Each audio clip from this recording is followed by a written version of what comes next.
Hello and welcome to the launch of the Unbound Soul 3rd edition. I wanted to take today to celebrate the ebooks launch and offer it for 99 cents for those of you who feel drawn to it. And also I wanted to make today an event such that you can communicate with me. So in the chat window you can answer questions while this premiere is happening, and I'll answer them as best as I can in chat. And then I also would like to make some announcements and before reading a chapter from the Unbound Soul. And so, of course, the first announcement is that the ebook is launching today, and you'll see a link to the discounted price on Amazon below. I have it set at 99 cents today, so it's just it's just to celebrate the debut of the book and give it to my fans for as cheap as possible. And I hope you enjoy it. And if you read it and you enjoy it, maybe you might give a testimonial. I'd love to hear, how you felt about it and how maybe it affected your perception and maybe even your life, if at all. And so if you could leave a review or send an email to me and let me know your thoughts, that would be wonderful. And if you have questions, I'd be happy to answer them. I make YouTube videos to answer people's questions. If the question is such that it can be answerable on a public forum, or answerable in a relatively succinct manner, I will answer it. There are a certain types of questions that can only be answered when an individual reaches a certain degree of awakening. So, we'll have to play it by ear as they come. But, don't hesitate to reach out and contact me. So, first announcement aside from the launch of the ebook is coming in March, possibly April. It's still not fully determined because I've created an audio course. It'll be I've created an on-demand meditation course, and it's inspired by the community meditation classes that I was teaching last year. And through the community meditation, those were live classes. I just found that there were so many people who, due to life obligations or whatever, they wanted the on-demand service, something that they can access anytime. So unfortunately it isn't live, but it is going to be accessible to a lot more people, and that I think is very, very important. And so I took about a month to spend a lot of time really restructuring the course, because when it was live I could just answer your questions as they came, answer people's questions as they came, and that just sort of provided the structure for the class. But considering it's not live, it had to be structured in a really step-by-step format, and it really focuses on the basics of how to live meditation, to take meditation out of a sedentary practice and into a life experience where we're connected or tethered into that meditative state throughout our activities. And so the focus of this course is really on how to take meditation from a sedentary activity and an activity that requires a lot of focus and discipline into a more natural, integrated lifestyle. And so it's a totally different approach to other forms of traditional meditation, but it is extremely powerful. We've got some great testimonials on the meditation, and the course just really has turned out extremely well. There are 27 lessons, many hours of content, and then I'll make myself available for those individuals who take the course and have questions. So we'll have regular meetings where we can have questions and answers. So there'll still be that live element. It's kind of in conjunction with the course. So that's really exciting, and I'll let you know when that course is finished. So I've published that course. I'm not running it myself. I have a professional running the course, marketing and distribution and all that, like I would publish my book through a publishing house. It's sort of like that. So I'm not really in control of all the logistics of pricing and all that stuff. That'll have to be worked out by others. I really can't answer any questions about that yet. Let's see. The next thing, I'm finishing up the audiobook for the 3rd edition of the Unbound Soul. I've recorded all of the audio, and now I'm in the process of editing, so hopefully that will be finished sometime within the next several weeks. Amazon takes, or sorry, ACX, which is the publishing house for audiobooks. It can take several weeks for them to make a book live. So I figure it'll probably be available sometime in early April. And so that's really exciting. I've had a lot of requests for an audiobook for the Unbound Soul, but I was never able to make one. Although I actually recorded the second edition audiobook. I recorded the first edition audiobook, but I couldn't publish it. I didn't know why. Then when I made the second edition, I still couldn't. I recorded the whole thing, still couldn't publish it. Didn't know why. There was something holding me back. The third edition has finally reached the stage where I feel like it's okay. It's the words are precise enough, accurate enough that it's okay. I can put it out there and feel comfortable with it. Part of the process of writing or expression in the world is the realization that as you express, you can only express with what you have available to you at the time. And as I have written more and more, I've discovered more succinct, more accurate ways of describing the same things, and I think that it's helped. It's helped to remove a lot of potential distortions in the reception of the content. I mean, it's impossible to ensure that the reader gets exactly what you mean because we're dealing with something that's very, very subtle, the awakening process and the workings of the human mind. But it is really, really, really feels solid now, and very accurate. And if a reader is coming into it with an open mind and willing to question themselves, I believe, and they practice the meditations especially, maybe even the dance of the self, I believe that they will make real serious progress, a real good progress in their lives, and be able to make find a lot of new perception, new awareness, and really ground themselves into or tune themselves to frequencies of what I describe as frequencies of consciousness. Step out of the mind a little bit more into awareness, more into direct perception. And so that's a fantastic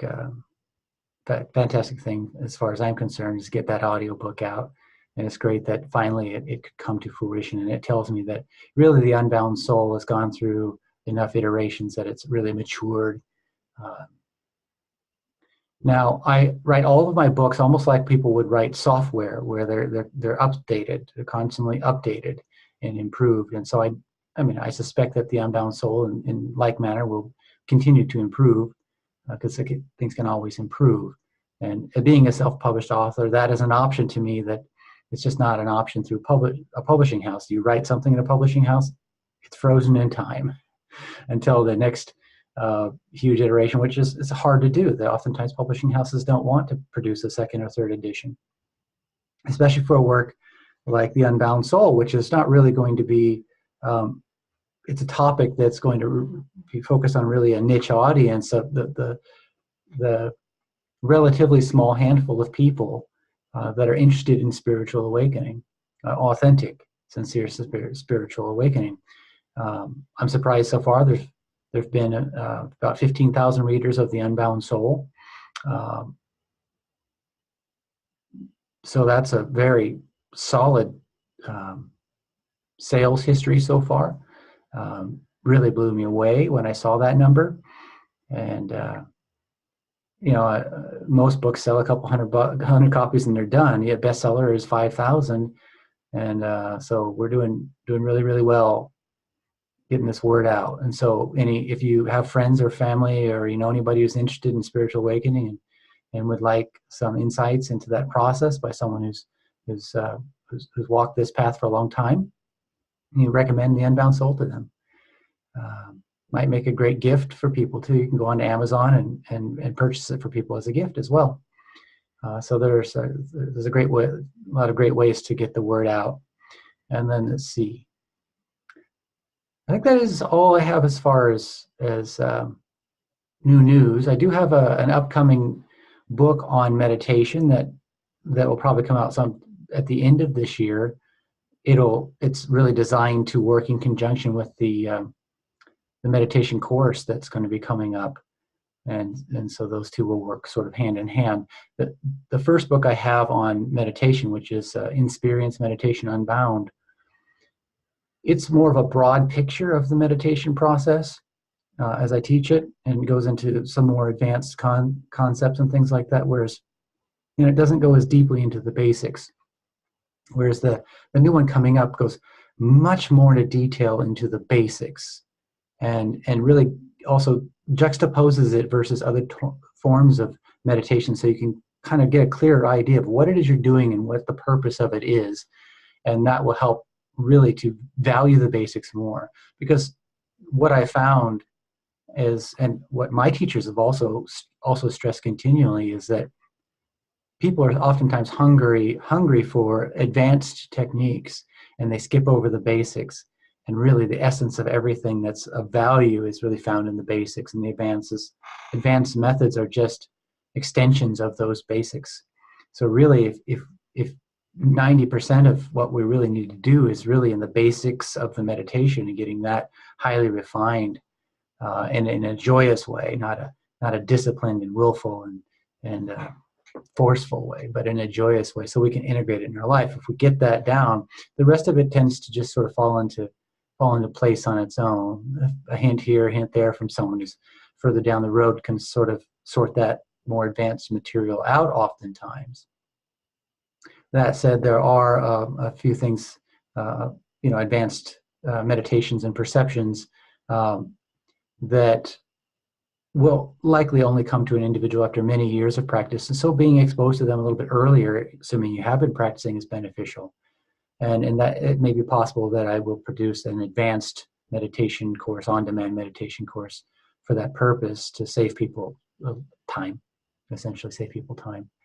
I know right now the world is in a state of flux and chaos, and that's part of the quote-unquote apocalyptic process, where things need to break down. The corruption of society, the corruption within each individual needs to be exposed within our own minds, within our own awareness, in order for it to be transcended and something new to shine through, or more appropriately, something more fundamental and pure to shine through. So I'd like to read a chapter of the Unbound Soul. I'm going to read the first chapter, and this.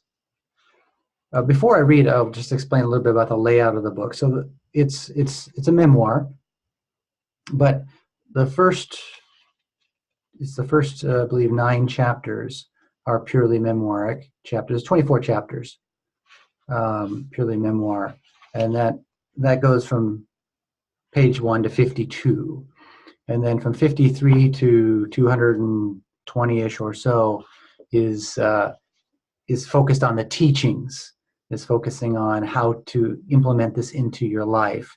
And I sprinkle in stories of how I learned these things, or encounters, or how this affected my life or students, or that, throughout the rest of the story of the book. So it still has memoir aspects to it throughout the book, but from page 50 to 200 something 20 is highly focused on the teachings, and it covers such a broad spectrum. One of the things that I often got positive reviews for, and in fact, I had several book agents contact me about publishing the Unbound Soul. Ultimately, we didn't go that route because they would require it to be unpublished for 2 years in order for them to publish it, and they weren't sure that they were going to be able to get better results than I was already getting. So that sounded like not such a great idea. But one of the things that they mentioned that they really liked about it is that this book, it has several chapters in here, which a lot of content in these chapters, actually. One is titled, this chapter 17, Caring for the Physical Body. And this is really focused on caring for the physical body during the path of spiritual awakening. And so how to optimize the body to make this process of awakening just a little less struggle, a little less difficult. And so it goes into various aspects of caring for the body in a conscientious and aware way. And then the next chapter is caring for the mind in a similar fashion. So the health of the mind, and being aware of the way the mind tricks us during our spiritual awakening process in our lives. And a good portion of of awakening is just taking note of how the mind deceives, how the mind defines and limits our awareness. And so it's not that the mind is wrong, but it's important to understand what it's doing and why it's doing what it's doing. And when we start to see what it's doing and why it's doing what it's doing, we're able to sort of step back from it, and it no longer is the master at that point and becomes a servant. And 2 new chapters in the book. One is Beyond Mystical Experience, and this chapter really explores the nature of mystical experiences, naturally occurring mystical experiences. You could include psychedelics in this, but that's not really what this is about. But it's about the possibility of having mystical experiences and how those can be beneficial and how they can also entrap us and how they can actually lead us off the path if we're not aware of how they can entrap us and we identify with them. And so this is a very powerful and helpful chapter for those who in meditation may have mystical experiences or maybe just naturally experience them like I'm inclined to do or to tend to do. As a child, I had them a lot, and they can be quite overwhelming and cause a lot of can actually cause a lot of disharmony in our lives as we start to feel very alone in the world, and also we start to really believe these mystical experiences in a hard way, so that it can cause disharmony. And another new chapter would be the Gateway to Understanding, and this is a chapter that comes from as inspired by the Tao Te Ching. Ultimately, the content of this chapter comes from a previous chapter, which is chapter 5, called Isness, and it's about a transcendent experience I had with the Source or the Godhead or whatever you would feel like calling it. I call it Isness because the word God is just so confusing. Nobody seems to know what it means. If you ask each person, they have a different meaning of it. Most people don't even know their own meaning of the word, what God is. And so in order to remove the religious context from it, the references to the past and all that stuff, and to connect it more purely with just a vibrant expression or awareness now, I use the word isness because it simply is, powerfully is present. But I had broken my ankle, and in the process of dealing with the pain, it was a very, very painful, swelled tremendously. I broke it during sparring practice. I went into meditative state and went to a deep meditative state and just started to, for lack of a better term, elevate within my body. It was like my spirit was lifting within my body. And I describe it as having gone through what I would describe as spirit worlds and then realms of heaven. And then I crossed through a great void, entered into a great void, and just beyond it, I described the isness experience. This is a whole chapter about the isness experience. But I completely glossed over that void, that great void. And so chapter 21 is dealing with what I describe as a great void. And this is an essential aspect of awakening that needs to be overlooked because it is the source of our suffering. And so it's described as the gateway to understanding. And it begins with a quote from the Tao Te Ching. The Tao that can be told is not the eternal Tao. The name that can be named is not the eternal name. The unnameable is the eternally real. Naming is the origin of all particular things. Free from desire, you realize the mystery. Caught in desire, you see only the manifestations. Yet mystery and manifestations arise from the same source. This source is called darkness. Darkness within darkness, the gateway to all understanding. Tao Te Ching. Tao Te Ching is a book attributed to a sage, an ancient Chinese sage, Lao Tzu. Highly recommend this book for anybody on the spiritual awakening path. It essentially gives hints as to the nature of the master, the way he lives his or she lives her life. And it's one of the most profound and accurate descriptions of the awakening, of the awakened individual that I found. And I think it's written from the perspective, in a way, it's written from such a different perspective. It's often elusive to individuals who are not that far along in the awakening path. Pardon me, I've got to blow my nose.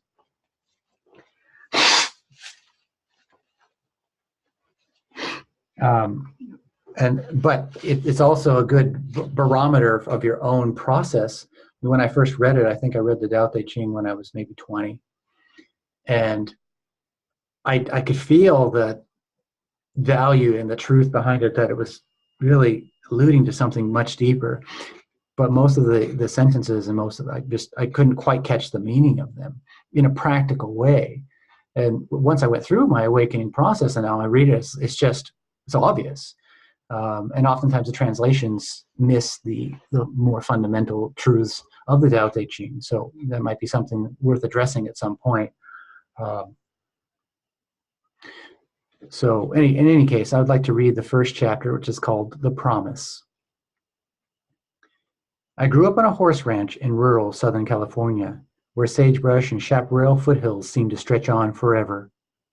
During summer months, the neighborhood kids would spend dawn to dusk in those hills. We played cowboys and Indians, hide and seek, and war. We built forts, constructed teepees from dillweed and dried grass. We hiked the eucalyptus-strewn hills and valleys and went swimming in the lakes. Life was simple and full of adventure until one day when everything changed. After our war game ended one afternoon, an older kid told us his mother would be teaching Bible study at their house the following evening and that we should all attend. I had no idea what the Bible was, but after he said that we'd burn in hell for not attending, we all signed up on the spot. Mrs. Pacetti lived in a beautiful Spanish-style stucco compound at the top of a hill surrounded by 4 acres of avocado groves. A large garage stood sentry between the narrow driveway and the house, blocking visibility. Mrs. Pacetti kept the palatial house immaculately clean, to the point that just being there made me nervous, for fear of accidentally touching something. She taught the older children, while her daughter taught the younger ones like me. I was only about 8 years old, and I couldn't understand much other than Jesus was the heroic Son of God, who used the power of love to save people and perform great miracles. Each of us was given a Bible that we could read as homework. I had a learning disorder, and reading was very difficult for me, but I made time every night before sleep to try to read the Bible. I liked reading the Bible, despite my disdain for reading in school. All went well until one night, some months into the classes, when Mrs. Pacetti had us all meet in the main room of the house for a combined study session. She explained that we, as shepherds of the Lord, had a duty to find the lost sheep and lead them to salvation.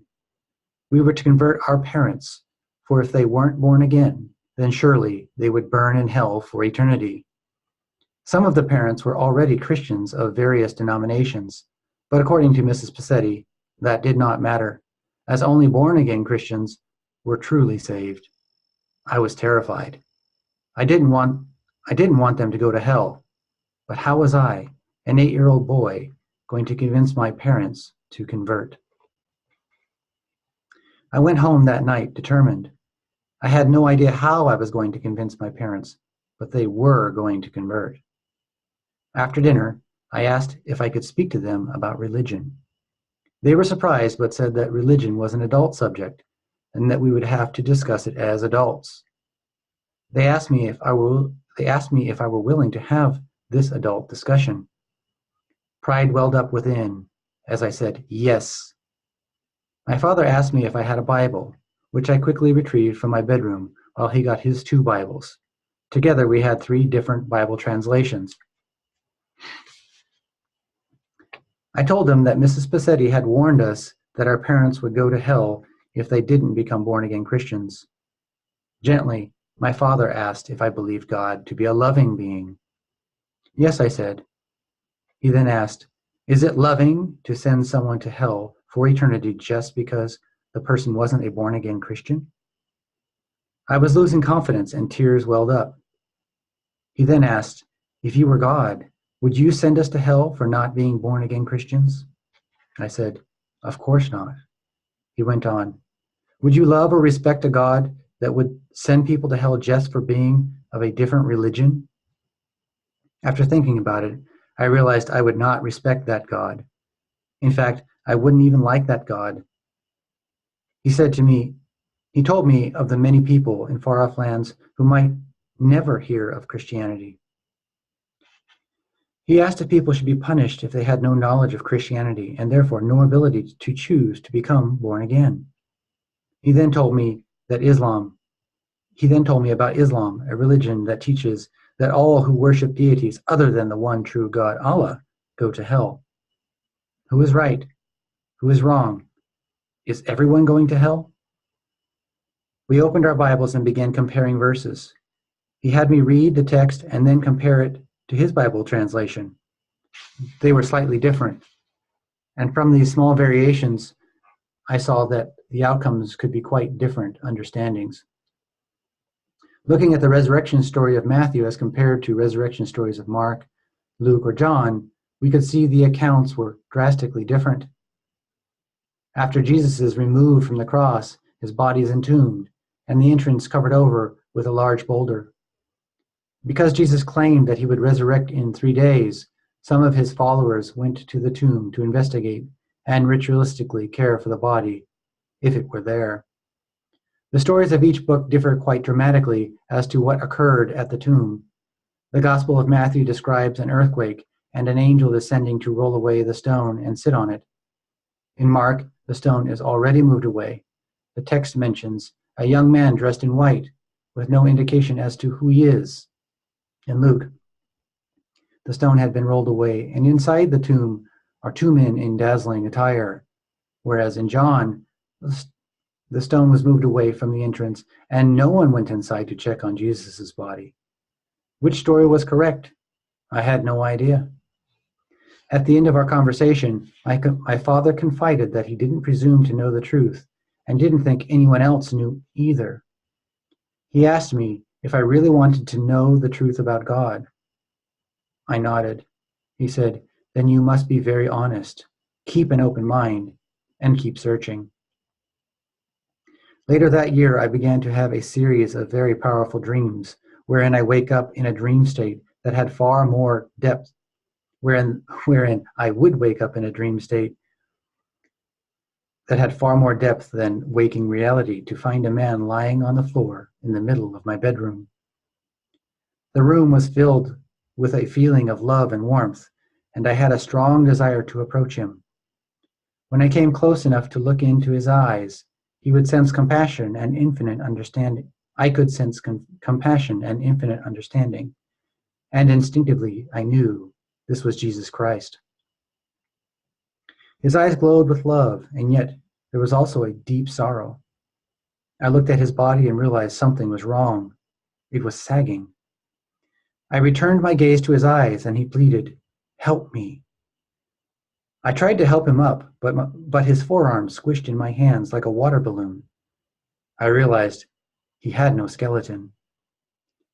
Try as I might, I couldn't budge him. I awoke, still hearing, "Help me," yet feeling utterly helpless.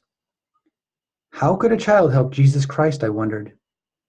This dream repeated many times over a period of months, and each time it ended with a feeling of profound helplessness. The memory seared my soul and replayed itself during my waking hours. I pulled into myself fearing that no one would understand what I was feeling, or that I would be ridiculed and shunned. I was alone. In school, I would dream in class wondering what Jesus wanted, but no answer came. Finally, one night in a dream, I got my answer. The dream was the same, except for the last moment, at a point when I usually awakened. This time, an intense energy surged through, anchoring me in the dream. "How can I help you?" I asked. "Find my bones, for they are the core of my teaching. Most of what is written about me is untrue. Mankind has so twisted my teaching for selfish purposes. Mankind has so twisted my teachings for selfish gain that little of the essence remains. What little remains is largely overlooked in the religious ritual and confusion. Find the essence of my teachings and give it back to the world. That is how you can help. Will you do this? Although I had no idea how I would possibly accomplish this task, there was a deep, palpable feeling of rightness, and I promised that I would. That was the last dream of Jesus and the beginning of a lifelong quest.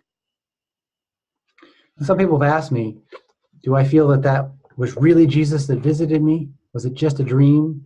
Was it a vision, some other spirit, or whatever? Those kind of questions. And I spent a lot of years thinking about that. There's no way to really know. All we can do in life is work with the experiences we have and move forward in our search.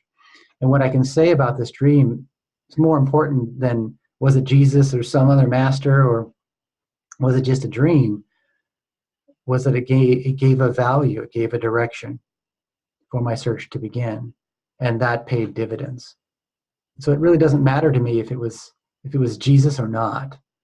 That would be a place to get caught up that is not very helpful. From my experience, that was the experience. It was Jesus. If that's a reality or not, it's impossible to say. The question isn't who it is that's inspiring us, but what we do with the inspiration.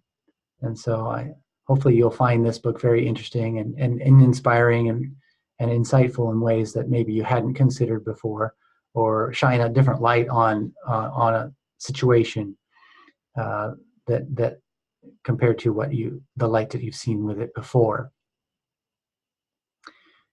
So that's the first chapter of the Unbound Soul. I hope you enjoyed the reading, and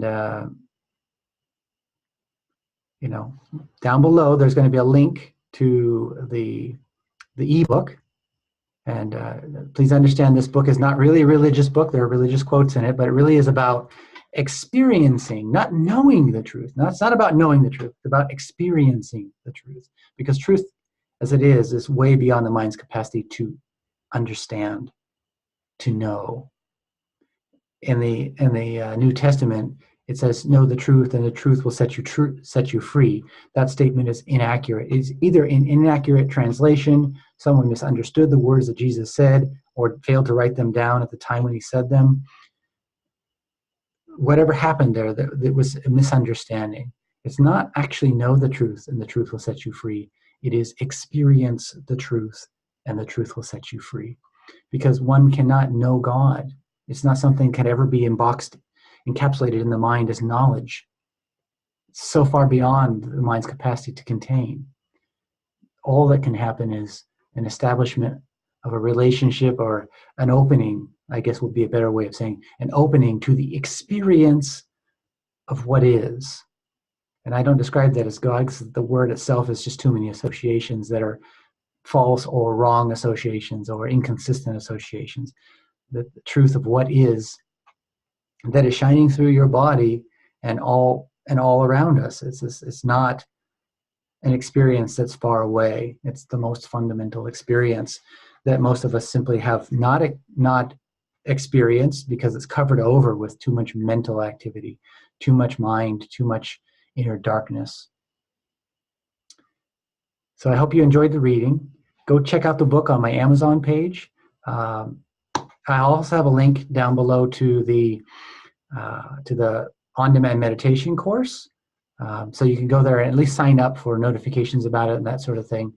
All you got to do is go in. There's a landing page, and you just type in your name and email, and then you'll be notified when the course is ready. And the first lesson will be a free. It'll be a free course, so it won't cost you anything to enjoy the first lesson and webinar, I guess you'd describe it as. And then from there, you'll feel your way through it. And if you have any questions, I'd love to hear from you. If you weren't able to get your questions answered during this premiere through chat.